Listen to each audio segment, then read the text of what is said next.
I'll start, inshallah, the English panel for this afternoon. We've been through two panels that really focus on the theoretical and conceptual issues of Tajdid al-Mu'assar. Inshallah, in this last session in English, we're going to come down from those dizzying heights and explore a number of ways in which it can be investigated or implemented in more concrete situations and conditions, inshallah. Our esteemed speakers are Shaykh and scholar Amin Kholwadia, who's no need of introduction. He runs a very important institution for higher education in the United States called al-Qasim, recently received accreditation to actually offer accredited degrees in Islamic studies. Ustaz Hooman, Professor Hooman Keshavarzi, expert in Islamic psychology, lecturer also at Haldun University and director of the Khalil Center for Islamic Psychology in North America, and Ustaz and Professor Sami Ayoub, who teaches at the University of Texas, Austin, correct? Specialist in Islamic law and fiqh. I'm going to ask perhaps a number of questions to each of you, inshallah. We might start with Dr. Keshavarzi, if it's okay with you, to offer some reflections on how this idea of rooted revival as a methodology and a framework looks like in the field of psychology. Because psychology itself as a discipline is quite new and old at the same time, so it comes with its own unique complications. Bismillah. بسم الله الرحمن الرحيم الحمد لله وحده والصلاة والسلام على من لا نبي بعده السلام عليكم ورحمة الله وبركاته. So I think not only just psychology, but generally the social sciences is perhaps what I would like to focus on and try to answer your question to broaden it a little bit. As you know, you may or may not be aware of, a lot of the social sciences is considered by our criterion to be within the realm of the dhanniyat, meaning that they're probabilistic in nature. There are only very few things that would be considered qat'i. And I think that for academics, I think one of the biggest things that I could think about that would be really critical and important, because Muslims are represented in the academy. The vast majority of Muslims in most parts of the world are at some way, shape or form attending these universities. And so how can we take the disciplines of social sciences and be able to analyze them and understand them through the usul of our deen and through our epistemology? And I think it's become quite commonplace, especially in Turkey more than anywhere else, I imagine, this notion of, multiplexity, largely in part due to the contributions of Dr. Rajab, and that, the asbab al-ilm being thalatha, right? The sources of knowledge being three: empirical, rational, reports, and along with that comes the wahy. But how do we then take that system, right, that is analyzed according to qat'i and dhanni, each approach, and then how do we deal with things like ta'arud? Because I think the scholar's job, right, and at least when I say scholar, I also mean a community of scholars. So in the case of the social sciences, it's probably important to have individuals who have some degree of interdisciplinary training or at some round table working together to be able to solve some of these issues. But I think we need to be able to have this discussion of where do we position the various different types of information that we're getting. We're in an information era. And I'll give you some practical examples. Three things that come to my mind, just to bring this down to reality, because it seems perhaps very conceptual for those who might not appreciate sort of the philosophical sophistication of this. One of the things, I'll start with this one, and I'll start with something that's qat'i, right? At least that would be considered qat'i empirically. And that is that the the brain, for example, carries cognitive processes. We know that the center of the body and the brain carries cognitive processes. But the Quran says what? أَفَلَمْ يَسِيرُوا فِي الْأَرْضِ فَتَكُونَ لَهُمْ قُلُوبٌ يَعْقِلُونَ بِهَا. Right? Have they not traversed the earth such that they may have hearts by which they think or process. يَعْقِلُونَ بِهَا. فإنها, and it ends with فإنها لا تعمل أبصار ولكن تعمل القلوب التي في الصدور. Right? So the heart that we're talking about.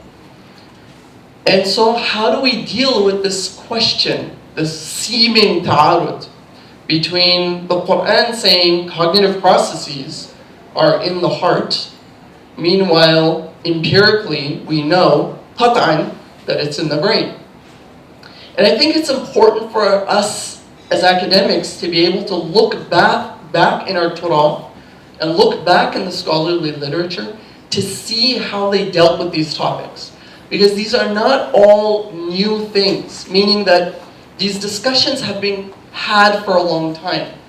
And those that are unfamiliar with it, one of the problems that they fall into, particularly academics, is that they come up with some genius idea, right? I say that sort of in quotations, right? And then they try to find some way of explaining away one or the other. And not really appreciating the methodology by which we deal with ta'arud, right? Whether it's a gem or ta'weed or so on, and depending on the source, whether we're fiqh or we're dealing with empirics and revelation and so on and so forth, there's a different criteria for how you deal with that. But when we look at the scholarly tradition, we find that they did not reject empirical evidence. That was very clear.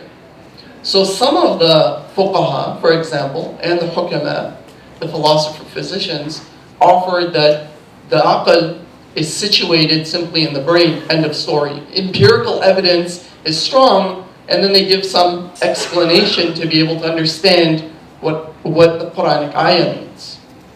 Others, and the jumhur, for example, of the mutakallimin, they offered that the center of cognitive processes is the qalb, the metaphysical qalb, and they did not find convincing the rationale of the hukama and ba'd al-fuqaha who said that it was the brain because of the fact that because the argument they used is when you get some contact to the brain or your brain becomes damaged, then you can't think properly, or you lose your identity, you lose cognitive processes. So they said, well, it's simple.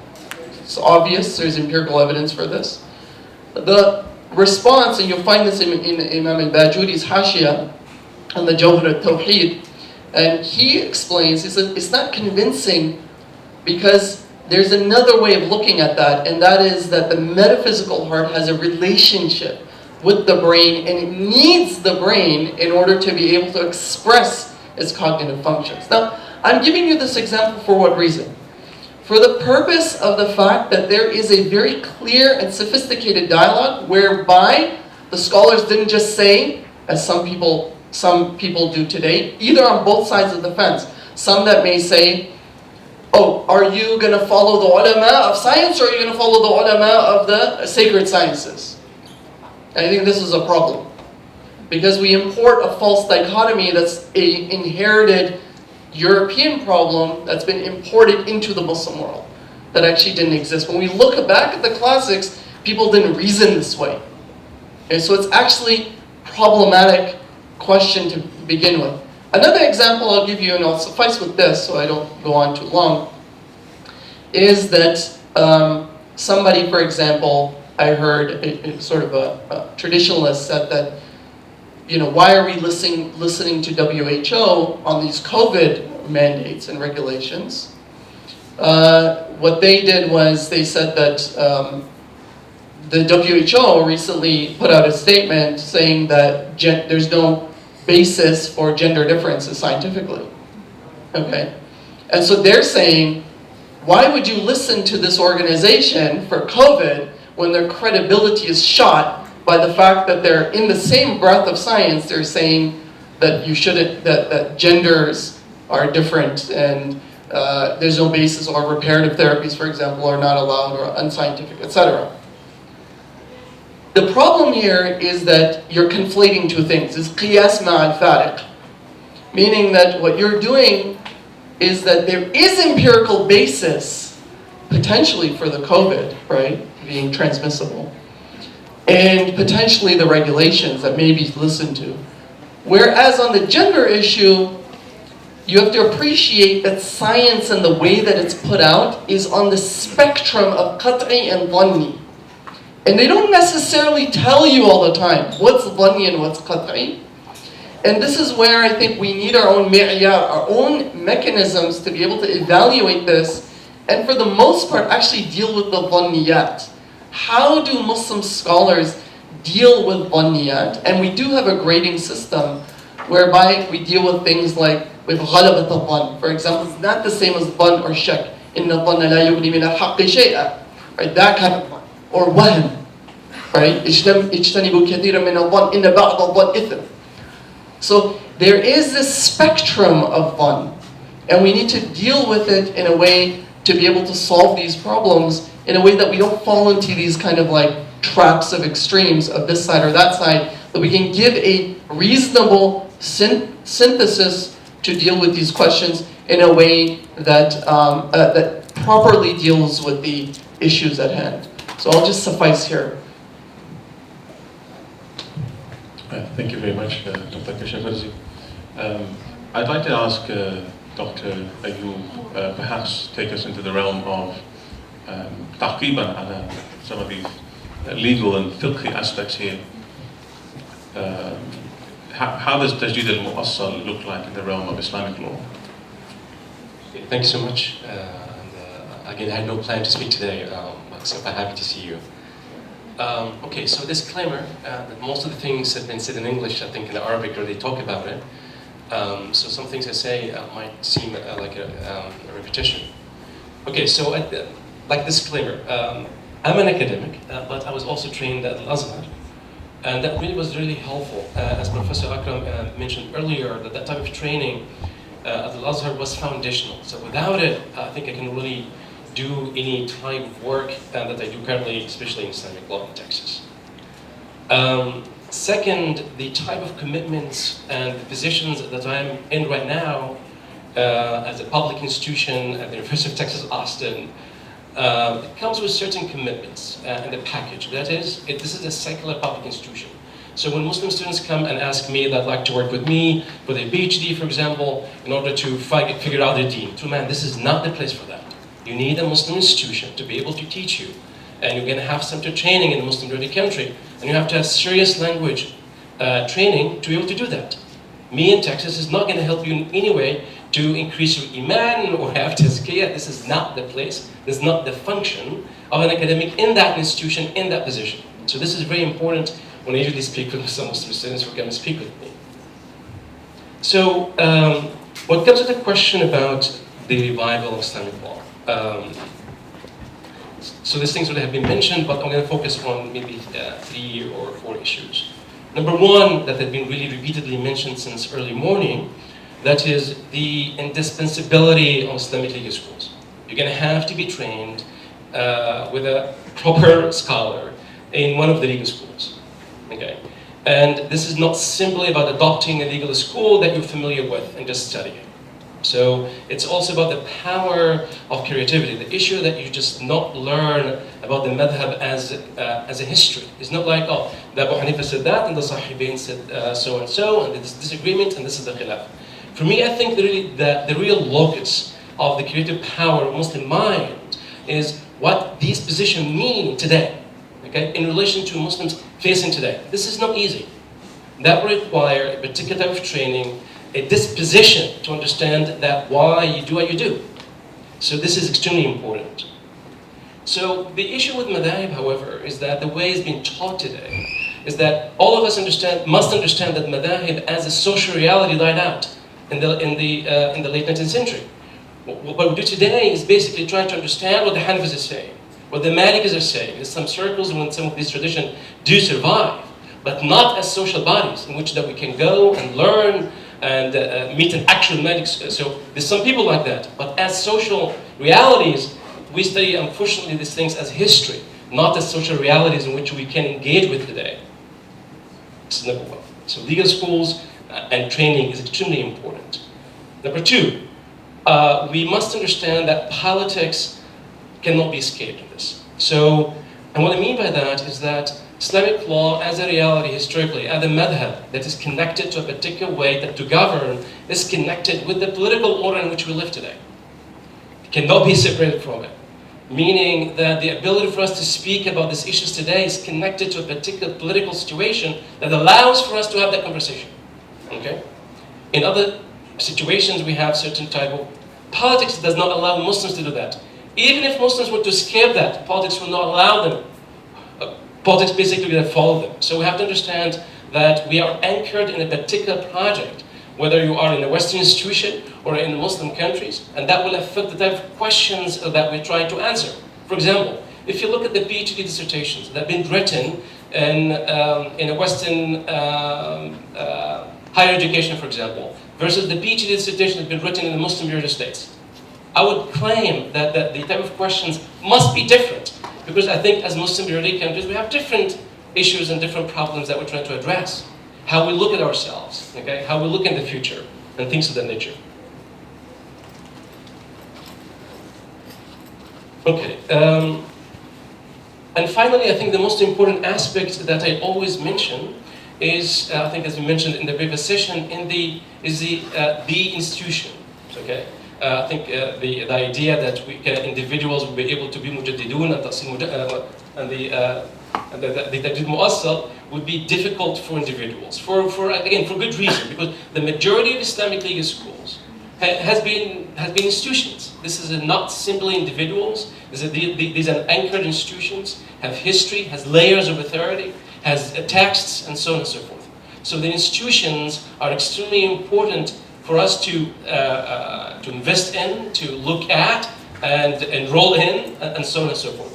So for any future for Islamic law to exist, I would claim that the mahakim, for example, Islamic courts, the history of Islamic courts, the archival research has been done on these courts. The research has been done on Muslim judges, for example. So for some people who can write in Islamic law and just focus on a particular issues, for example, so the Hanafi says that, or the Maliki says so, and so on. I think this is insufficient. If you do any type of legal history, or legal anthropology, or legal sociology for any type of legal period in the American history today, you're going to have to understand who were the judges, what they were eating, what their hobbies are, what their networks are. I think this is like a time of erasure, that we actually do not know much about what Muslim judges used to do, what their networks are, who are these people, okay? Even in the modern period, this is not even historically. So again, this is part of the institution that we're able to produce this type of individuals with that type of expertise. And finally, the challenge, I think, is that we might agree here, all of us agree on the level of the abstract. So tajdid mu'assal is needed, we need to do so and so, have some training, but I think the challenge, what I think is more harder, is how to build in this as an actual material body that maintains, sustains, and makes it possible to continue without us really have to push hard for this to continue. So again, back to the idea of institution. I'll say something very quickly here. The need to unlearn some specific issues in which we speak about Islamic law. Islamic law, unfortunately, has been limited either to women's issues or issues about person status law. In most of the PhD dissertations, has been written about Islamic law, either about gender or about issues about marriage, divorce, inheritance, and so on and so forth. But for me, I think if you read an open any fiqh book today, you're going to find all sorts of topics, from tahara to a criminal law, to international relations. And these type of understanding that this is part of the secularization trend, that will limit Islamic law, its ability to influence and impact Muslims to only issues of the private. This is the family. So we need to resist some of these impulses when we do a serious academic or mashayikhi type of research. Thank you. Thank you, Dr. Ayoub. Shaykh Amin, perhaps two questions. The first is, if you want to offer any additional comments on the general themes of the first and second panel. And second, if you want to also offer your reflections on how root of revival looks like, or what it looks like in the social realm, in society, inshallah.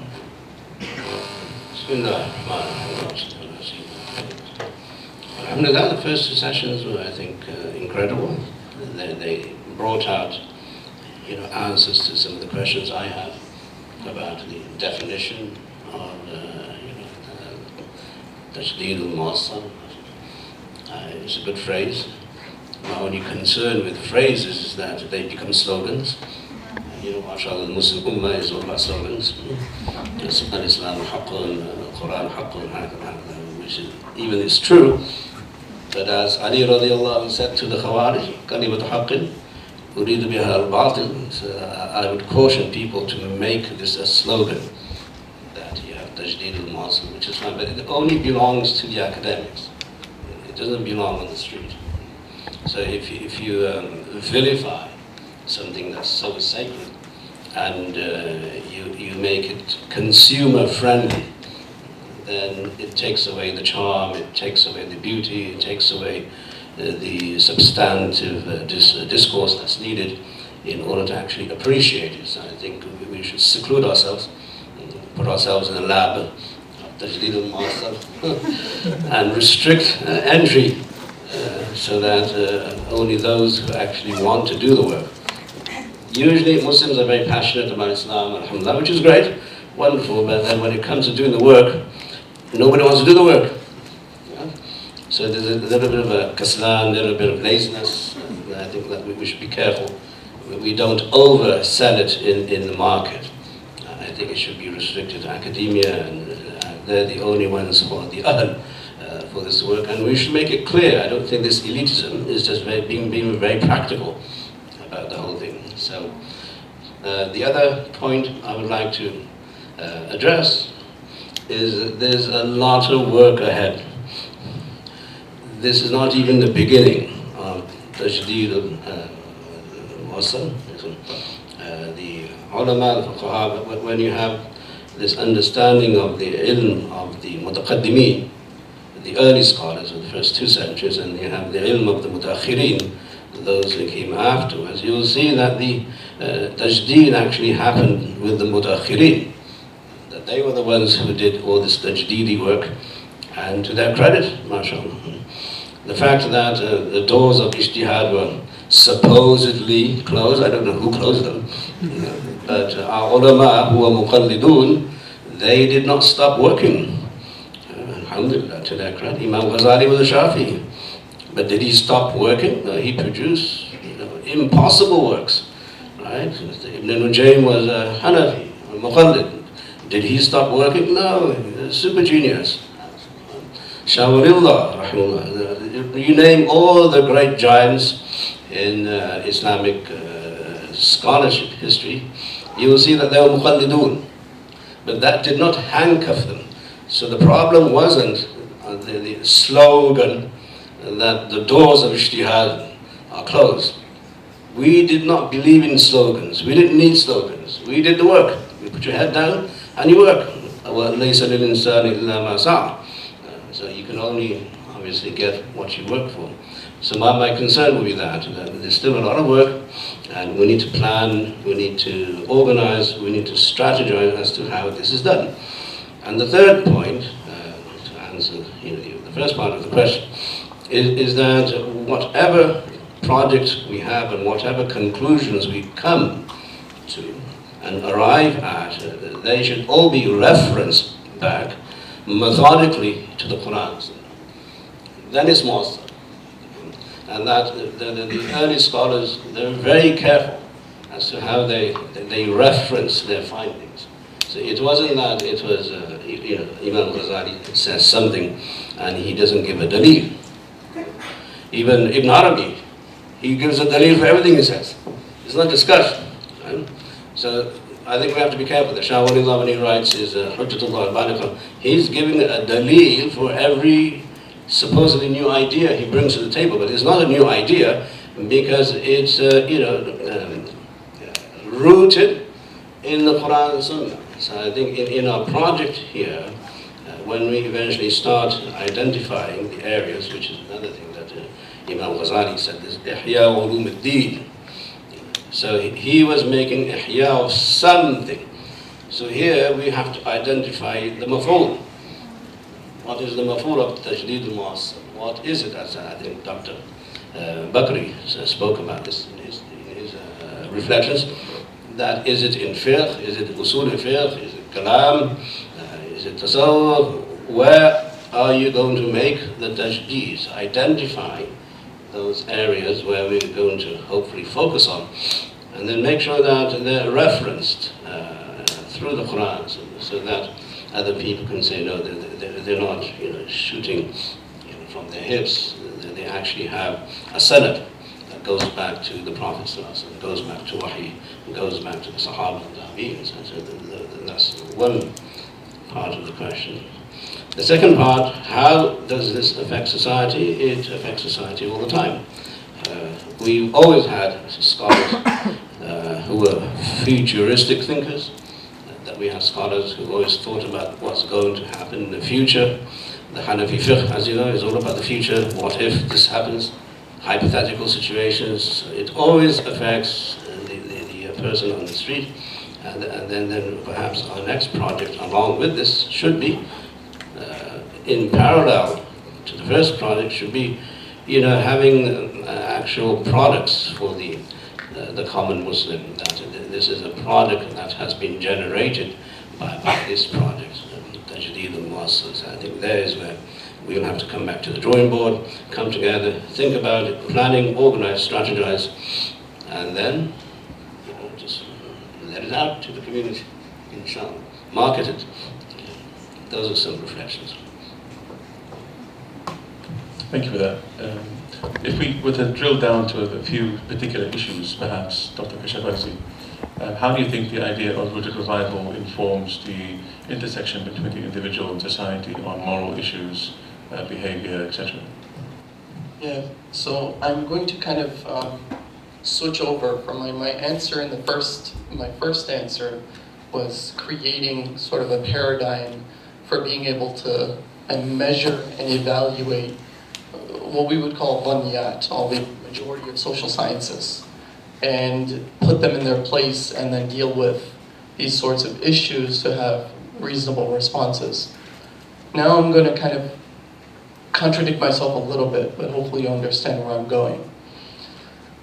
While I say that in one breath, at the same time, I also find that the vast majority of educated people don't really act rationally.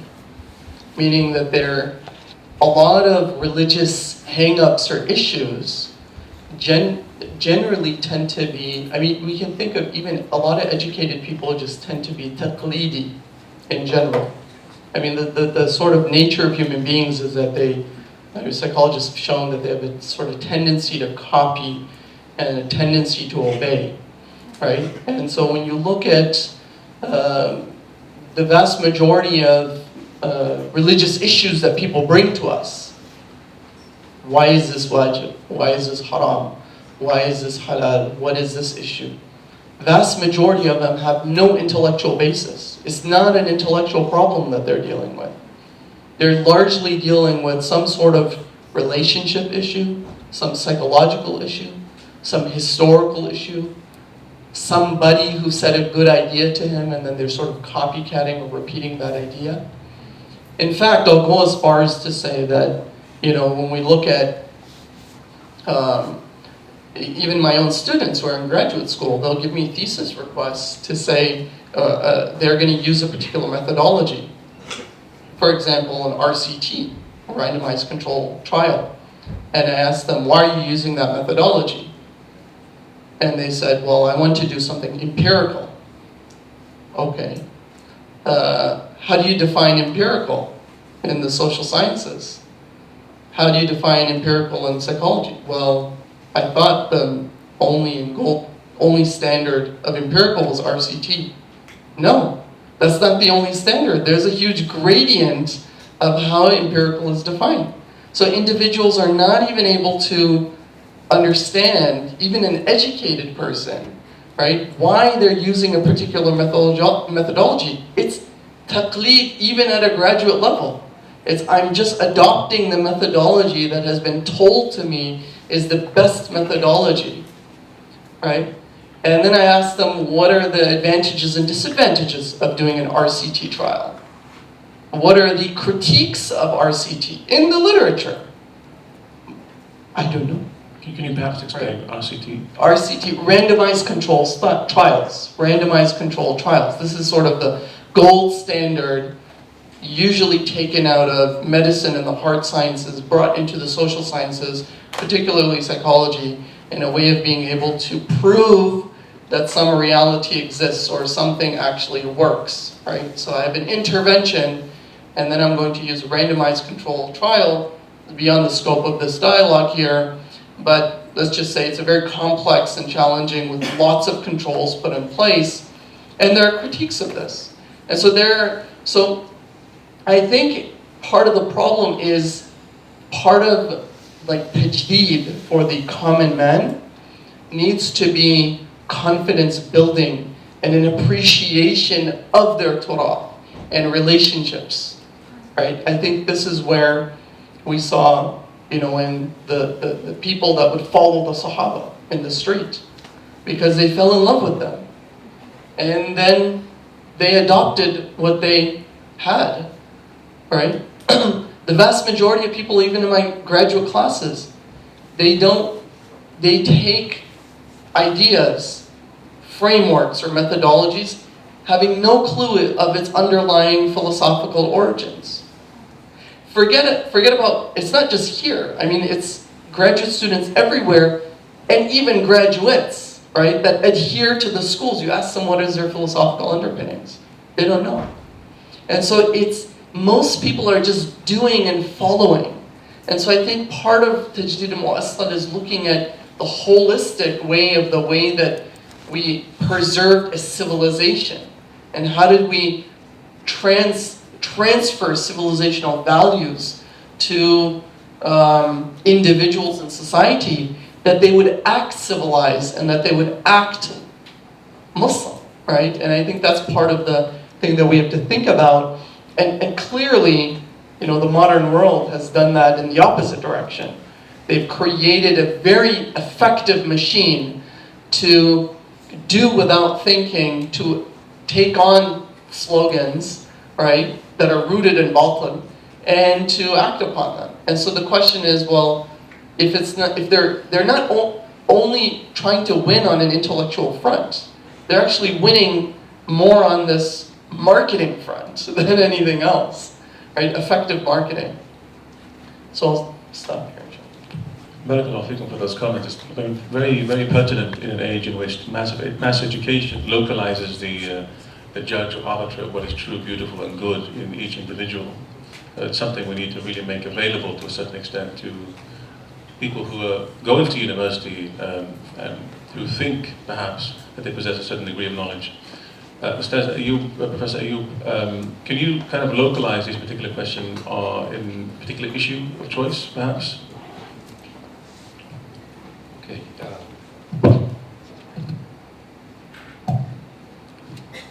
Okay, so let's start with this saying from Charles Pelican, who says, tradition is the living faith of the dead. Traditionalism is the dead faith of the living. Okay. So the sentiment there is that if you would like to have a tradition that continues, it will have to really take shape and change in ways in which that is possible, but also in relation to ways of knowledge of that society, of that community. So if you basically attend to particular ways and insist on them, despite the massive change around us, I think we end up completely irrelevant. And I mention this because in the context of law specifically, as I mentioned, law is an institution that is anchored in politics and anchored in political institution that cannot survive without them. And when I say that, I'm not saying that that we don't learn about Kitab al-Salah, Kitab al-Tahara, and how to pray. This has obviously been taught, even in places in which Islamic law is not even relevant to the laws of the land. But my point is, when you look at certain examples, so I think I mentioned earlier that I'm very interested in the history of Islamic courts in a place like Egypt, for example, especially from 1800 to 1950s. We actually have specific dates when we learn that courts in Egypt, Islamic courts in Egypt, suddenly became quote-unquote religious courts. That was in 1897. A decision was issued that Islamic courts now only will deal with issues of nikah, divorce, inheritance, and so on and so forth. And then in the early 20th century, for example, we figured out that, the Mahakim al-Sharia now is called Mahakim al-Niswan, literally called women's courts, because it's only deal with these issues. Most of the criticism that been dealt and been hurled at these institutions is that we only deal with issues of women and where you guys not do anything else. But the point is, it is basically these same individuals who want to secularize the law in general insisted that Islamic law only deals with these issues. And then we come later to say, oh, you only deal with these issues, you're only interested in these matters. But I'm going to mention some issues and examples to also point out that the reality when it comes to to what it is muassal is to understand that the current condition, politically, okay, I can always say, go and talk to a judge who is maybe Iraqi, maybe Jordanian, and speak to a different judge who may be from Egypt. On same issues, you will be shocked in terms of the difference of the relationship to that tradition, the Arabic language. This guy's French is better than Arabic. Ask him to read a single sentence from any type of text, they can't. So the issue is, I think, most substantively, is this a process of displacement of Muslims in the institution that was created in the modern nation state. This is part of the problem. That cannot be overcome overnight. So the issue is that we have more scholars in the process is very important, and we need to produce them with scholars who understand the importance of the tradition in relation to the current conditions which we occupy. But when it comes to law specifically, in a place like the United States, literally every single time some courts ask me to come for testifying and things like that, they ask me, what Muslim jurists say about this? What the Hanafis say about that? What the Shafi'is say about that? This guy's been married, for example, in Egypt, or this guy's been married in Jordan, what the law of the land says that. This is the type of questions I get in a place that, again, this is second institution. But again, they have understanding of the idea of tradition, okay? What it means, and what relates to this type of contract. What the contractual agreement means to these people. I will finally say something with regard to issues of marriage and divorce in general. Is that if you ask a famous sheikh in the United States, for example, who tells you that the first problem for Muslims face in the United States is marriage. People have difficult time to get married. But again, in Turkey, the same problem. In Egypt, the same problem. People have difficult time to marry somebody like-minded, able to understand them, and so on and so forth. This is psychology now. But again, the point of Islamic law there is not going to be helpful unless certain type of theorization, understanding what it means to be a Muslim committed to a particular tradition, and then Islamic law comes into the picture.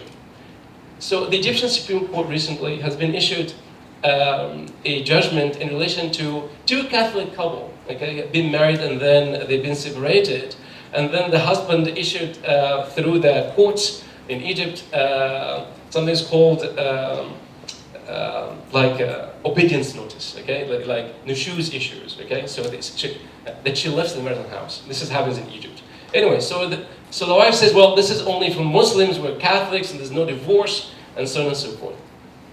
Anyway, so the case went to the Supreme Court. The Supreme Court literally, look at this, the consequences of the displacement of Islamic law as an institution, but also in terms of the personnel who carry that tradition, is that we face with the realities that never occurred before. Islamic law tells you that Catholics or Jews have the ability to marry to their tradition. They can go to the Jewish courts or to the Christian tribunals. There's no problem with that in Islamic law. But the Egyptian court says, oh, you guys get divorced? Well, there's no divorce in Catholicism, but the wife lived in the marital house. And guess what?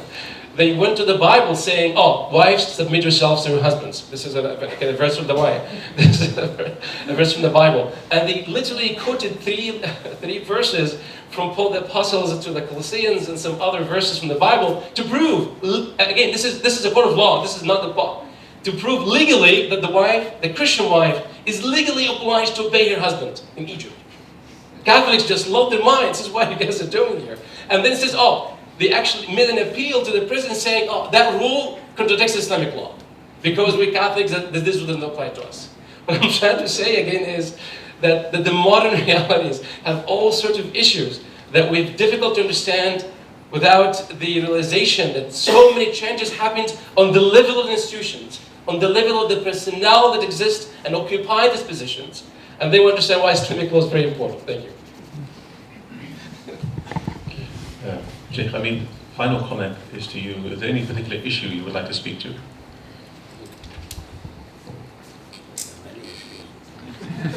Can you choose one? Where do you want to start? I think understanding the need for tajdeed and muwassal is based on understanding the extremes. There are certain extremes, as you know, in the Muslim community. One is that of stagnancy in thought or good, and the other is the other extreme, that you are a super fundamentalist, and you don't want to change. And there's no room for dialogue, discourse, discussion. There's no room for intellectual thought. So you have these two extremes as it relates to the Ummah. So on one side there's absolute stagnancy. On the other side you have now the liberal-minded Muslim, if we can use that word, who simply want to change Islam from the very core and allow even non-Muslims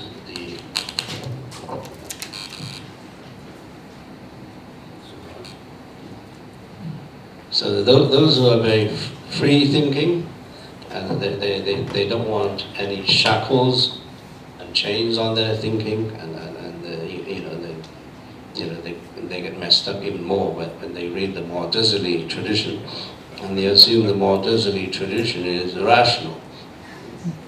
So you have both sides. So one extreme is this, and the other extreme is this. So trying to bridge the gap between those two would be what we're trying to do.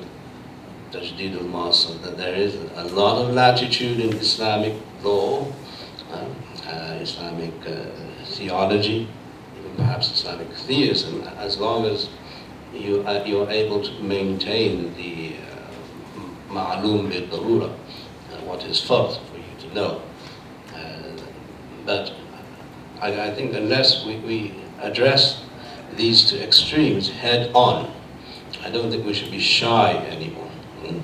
So if the Salafiyya come out and say, no, you can't do this, we say we can and we will.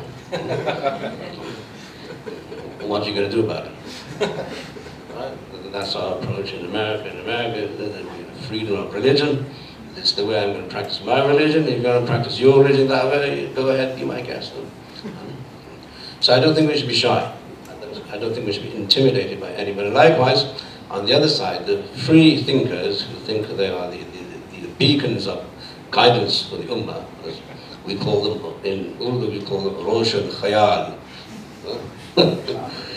Roshan Khayal, they are the light of intelligence and so on. We have to tackle them also head on. I don't think we should be shy. We should be very upfront and say, no, this is kufr. If it's kufr, then say it's kufr. I don't think we should use diplomatic language. I don't think we should use subtle language. I don't think we have to be nice. Why are you nice to a kafir? Especially one who's murtad. Huh? And you all know the hukum of murtad, right? Obviously, at your own risk. I'm not giving you a fatwa to do that. But I think these two, so we need to understand the state of the ummah in terms of the discourse, which is sometimes sub-intellectual and sometimes it's sub-moronic. So those two extremes, you have the sunnah, you have the sirat al-mustaqim, that you have the rahmah of Islam, that there's ikhtilaf where ikhtilaf is allowed, and there is now ijtima where ijtima is necessary. So I think that would be this project of Tajdeed al-Muwassal should also consider that we write papers on the extremes. we include them in the dialogue, in the discourse, and saying, you may come to the table if you wish to. We're here to accommodate you, and if you don't like what we say, then you may leave. It's very simple. But I think we should include everybody in the Ummah and help each other. So I think that's the way forward for us, a very practical approach. The Muslims, on the whole, I think they're sincere. They truly want to practice Islam. But the nafs takes over. It's all about the nafs. Right? The nafs takes over. Your shahwa takes over. Your own pride and arrogance takes over. And so on. I heard that there's a Muslim country where they teach in high school that if you give your tax to the government, you don't have to pay zakat. Right? So everyone's making qiyasat, all qiyasat man farik. So they have to be taught, I think, the right way, the sunnah way. And I think if we can start this campaign, hopefully inshallah with Allah's fadl and the efforts of the people who are involved, I think will make a huge difference to the state of India. Thank you very much for those comments, and thank you for the panelists for your contributions. Inshallah, in subsequent years, we can perhaps dedicate a whole day, a whole workshop on specific issues. Thank you, and thank you for the audience. I'd like to invite Professor Chentak for closing remarks, inshallah.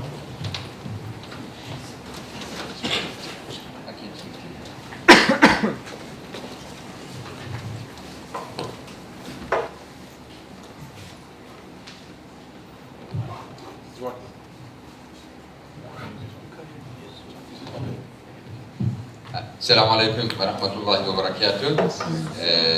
I thank the panelists, Shaykh Amin, Dr. Keshavarzi, Dr. Sami, Ayoub.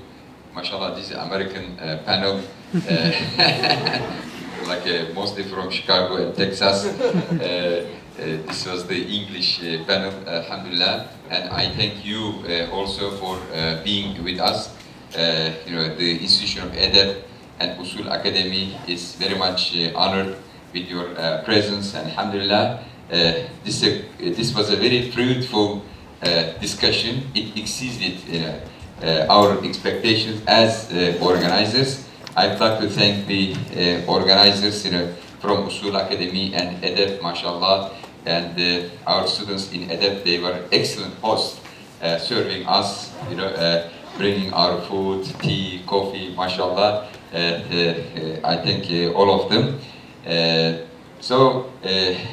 This was kind of opening, of a new subject, how Tajdeed should be, how the Ummah should move forward. Because today, as a sociologist, I observe that we miss a future vision. Our youth miss a future vision. What's our goal? Where are we heading to? We blame the young people that they are not working. What they should aim to work for. So we have to set a goal for them so that they can get mobilized and work for. So Karl Mannheim, this famous sociologist of knowledge, he has a very interesting book called Utopia. He says change comes from utopia. So the Tajdid Muassal is also a utopia, a dream, a very big future goal, and we are aware for it. But this, what will motivate, what will mobilize the Ummah and especially the young people and our students, inshallah ta'ala. So we have a goal, to work for. And any effort for revival, for reform, for renewal, must be mu'assal to be able to succeed. Any effort for revival which is rootless is doomed to fail. And our history, especially during the last 2 centuries, demonstrate this. And those ideas brought nothing, produced nothing at the end, and by the help of the hindsight, we are now educated during the last 2 centuries that any effort which rejects the heritage of the Ummah is doomed to fail. But at the same time, any effort which is closed-minded, which doesn't offer any future vision, to the Ummah, to the young people, it's also doomed to fail. So as Shaykh Amin said, we have like two extremes, and inshallah we adopt the i'tidal between the two. We are muassal, we have a tradition, but we are not traditionalist. And we want tajdeed, but this tajdeed is rooted muassal. And muassal, as I have mentioned in the beginning, it means there is an usul for it. Not everyone can say something for tajdeed based on his or her hawa, just to accommodate what comes from this atheistic, materialistic ideologies. So there is a usul. It is methodological. There's a methodology for it. And actually, we are the ummah of usul. We created many usul, like usul al-fiqh, usul hadith, usul tafsir. These are the methods we created. And what unites Abu Hanifa and Imam Malik and Imam Shafi'i, what made them respect to each other? The usul. What unites the ummah is usul, not the ahkam, not the ara, not the ijtihadat that you reach at the end. As long as you follow an usul, we respect you. But if you have no usul, we don't care about your ideas, how smart you are, and how bright the idea you are presenting. It must be grounded in an usul. And we are ummatul usul. What unites us is the usul. So muassal has this meaning.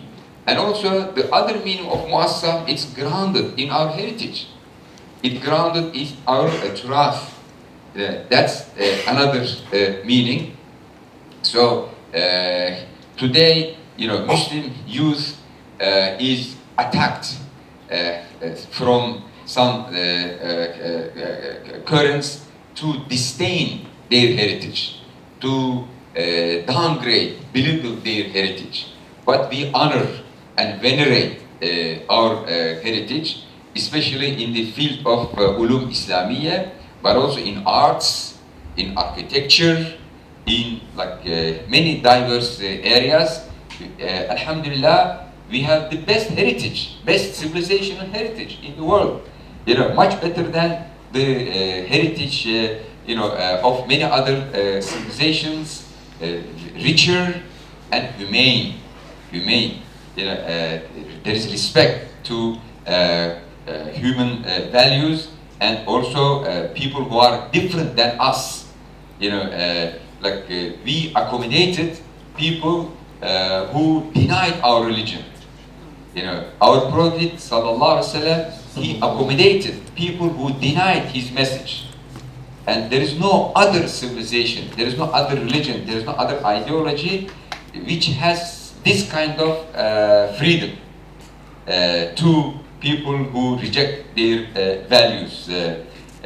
So usul and this groundedness is the guarantee of freedom of expression in the Muslim Ummah.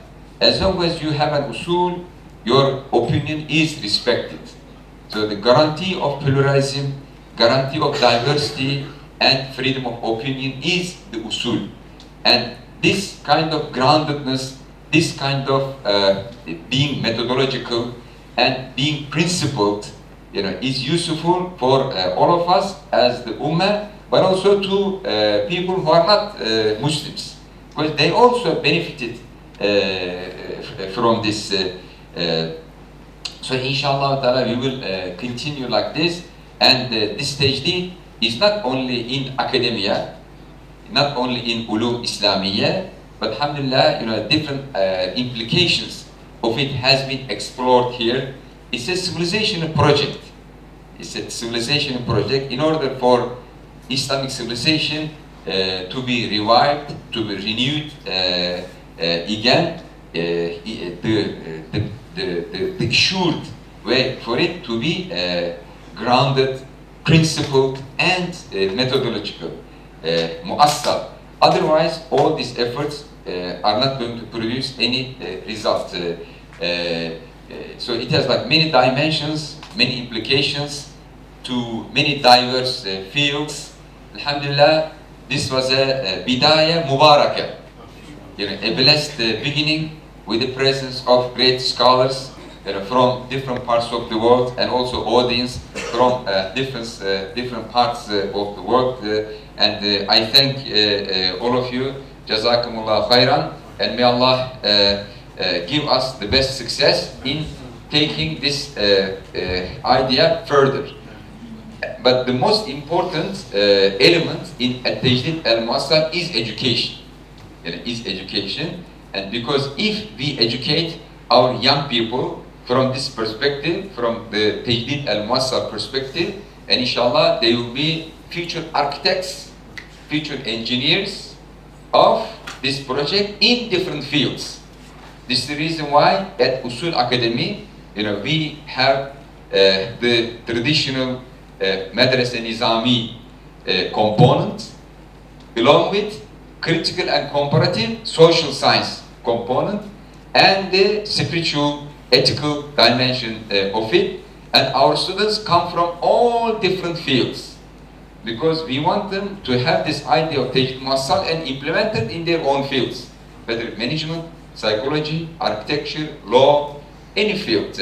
Because I believe prisoning Islamic studies, ulum Islamiyya, only to Kulliyat Sharia or the College of Islamic Studies is secularism without knowing.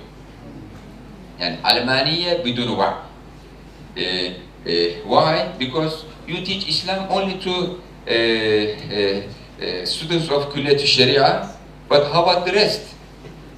Students of psychology, law, economics, politics, what will they do? Leave them alone without any religion, without any religious education. This is not good. And secularism, as you all know, is based on separating religion and science. So you put religion only in the madrasa or only in Kulliyat Sharia and leave the rest away from religion. This is not something good. So the idea of Tajdid Muassal, is all inclusive of all disciplines and all areas of life, inshallah ta'ala. It's a big project, it's a big dream, it's a big utopia, but this is how Islamic civilization began. It emerged, and we rely not on our intelligence or not on our resources, but we rely on tawfiq Allah ta'ala wa inayat Allah ta'ala wa bi tawfiqihi wa inayatihi, inshallah ta'ala. If Allah wanted us to be instrumental in bringing this up and offer something to the ummah and to humanity, it will happen, bi'iznillahi ta'ala, and we will all together, as the scholars emphasize, this is not an individual thing. It cannot happen individually. It's the project of the ummah. Jazakumullah khairan. Wassalamu alaikum wa rahmatullahi wa barakatuh.